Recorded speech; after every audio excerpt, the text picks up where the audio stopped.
Mohamed et sa famille ont enfin un endroit où ils se sentent chez eux. Brinque-ballée entre camps de réfugiés et maisons insalubres depuis plusieurs années, cette famille qui a fui le conflit en Syrie a enfin eau courante, électricité et salle de bain grâce à un système de colocation lancé par le Norwegian Refugee Council dans 140 villages du nord de la Jordanie.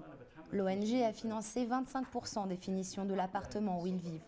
En contrepartie, le propriétaire jordanien Mustapha doit les loger gratuitement pour une période déterminée. Les coûts de construction sont chers en Jordanie. Je ne peux pas récupérer l'argent que je dépense si je ne loue pas.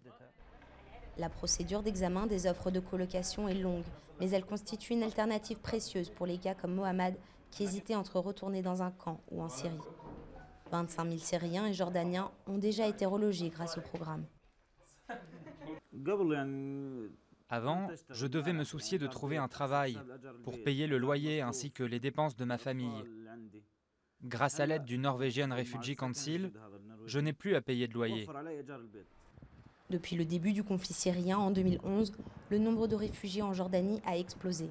Le projet de colocation permet aussi d'aider l'économie locale, plombée par des loyers et un taux de chômage des jeunes élevé. Cet autre bénéficiaire jordanien construit sa nouvelle maison, qui accueillera bientôt des familles de réfugiés.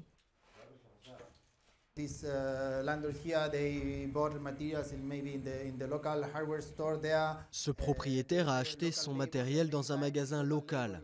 Il embauche des travailleurs locaux. Ce sont parfois des Syriens, des Jordaniens, des Égyptiens. Ils peuvent venir de plusieurs endroits.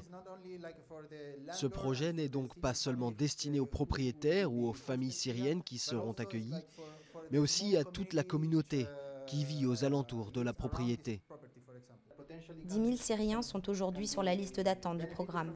L'ONU dit avoir enregistré plus de 680 000 réfugiés syriens en Jordanie, dont 80% vivent en dehors des camps, attendant, comme Mohamed, de reconstruire leur vie loin de chez eux.